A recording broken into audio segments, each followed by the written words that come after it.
This video is sponsored by Skillshare.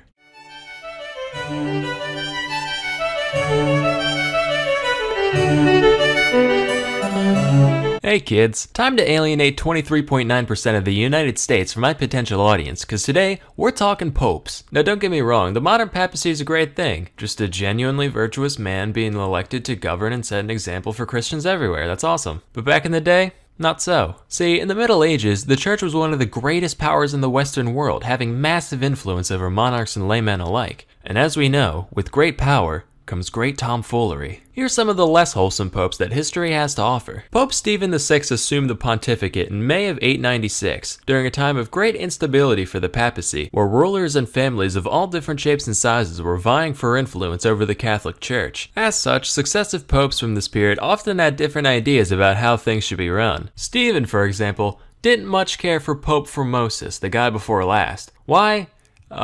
It's complicated. Even if I could wrap my head around all this, it'd probably be boring as hell, so just take it on good faith that Steve had a lot of beef with Formosus. So much beef, or as we call it papal bull, that Stephen couldn't even be happy that the dude was already dead. So he had the 8-month-old corpse of Formosus dug up, dressed up in pope clothes, sat down on a throne, and literally put on trial, with a deacon appointed to give all his responses for him. So you thought you could get away from the law with that little dying stunt of yours? Well, tell me, Mr. Thrombosis, did you violate canon law, commit perjury, and pretend to be a bishop when you weren't? Yes, pasta fazool, I am a fool. I've heard all I need to hear. This court finds you guilty, and everything you did as pope, we legally declare to be fake and dumb and stupid and dumb. Now throw him in the river. What? The river? Can he do that? See the hat? That means I'm Pope. P-O-O-P Pope. You better 3-point that bitch into the briny deep right quick, or I'm gonna raise hell.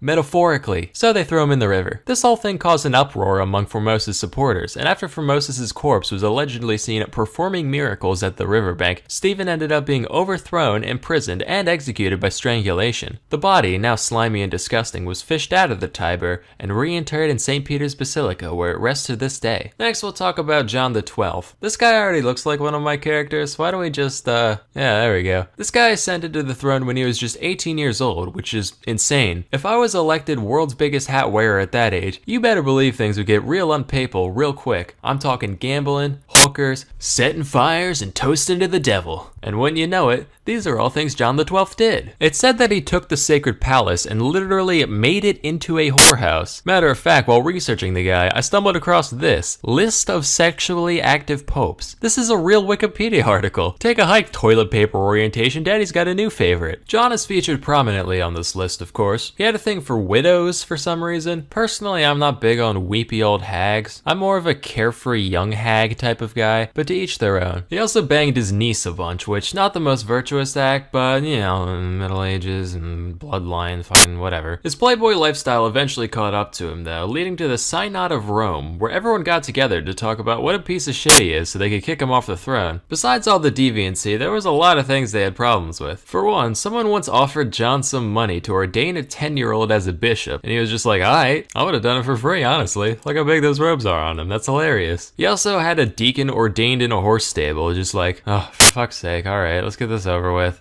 Shouldn't we be doing this in like a church? Listen, bucko, if it's good enough for Jesus to be born in, it's good enough for you to have your little cardinal party. No, sir, not cardinal, he's just a deacon. Not if you keep running your mouth, you aren't. He also liked going on hunting trips now and then, generally considered to be something popes don't do, although my suspicion is that they were just tired of cleaning his big stupid camo hat every time. Probably his worst act, though, was putting on a helmet, followed closely in second by the time one of his subdeacons got on his nerves, so he literally cut off his dick and murdered him. So between all this and some conflicts with Otto I of the Holy Roman Empire, John was uncanonically ousted in 963. Except as soon as Otto left Rome, nobody was there to pressure him off physically anymore. So John was like, lol, just kidding, rounded up all his groupies, kicked the new pope off the throne, and continued his role like nothing happened by early 964. But just a few months later, fate caught up with John, and he died the way he lived. Committing adultery. Now let's be real, we all have our little guilty pleasures in life. Some people like a nice bag of Cheetos, others like scented candles, or poorly drawn educational videos. Alexander VI liked watching horses fuck. According to Vatican chronicler Johann Burckhardt, he would specifically arrange for his stallions to be introduced to mares in heat outside his palace, and he'd stand up on his balcony to watch them violently mate, which just tickled him pink for some fucking reason, and he'd laugh uproariously during the entire spectacle. He also once threw a party in the palace called the Banquet of Chestnuts. At the banquet, Alexander had 50 of Rome's finest raggedy harlots line up and strip down for him and his guests, which, by the way, included 2 of his children, which, by the way, he had many children, but at this point hardly a concern. Guests began throwing chestnuts at the ladies, who got down on their hands and knees and scrambled frantically, like the cook at Denny's when I held him at gunpoint, trying to collect as many as they could. After this went on for a while, Alexander was like, alright kiddos, game time. Whoever can bang the most broads before the night's over wins Rome's finest silks, and the only condition is that anybody who makes a joke about nutting on someone's chest gets disqualified.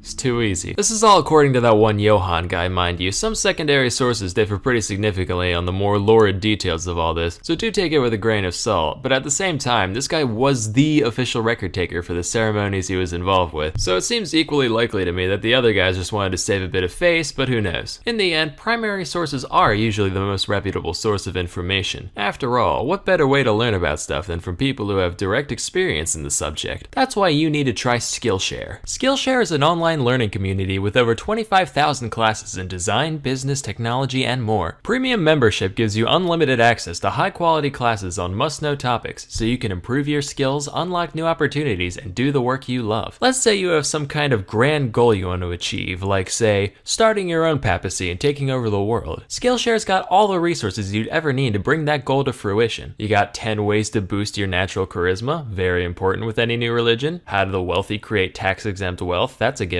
Basics of balloon twisting, just because they say children are the most important ones to indoctrinate, you know, the whole Joe Camel theory, etc. Join the more than 7 million people already learning on Skillshare today with a special offer just for my viewers. The first 500 people who visit the link in the description will get 2 months of unlimited access to the 25,000 plus classes on Skillshare for absolutely free, so please, start filling up that void in your skull you call a brain today. Anyway, that's all for today. Till next time, I'm Salmonella, and thank you for watching.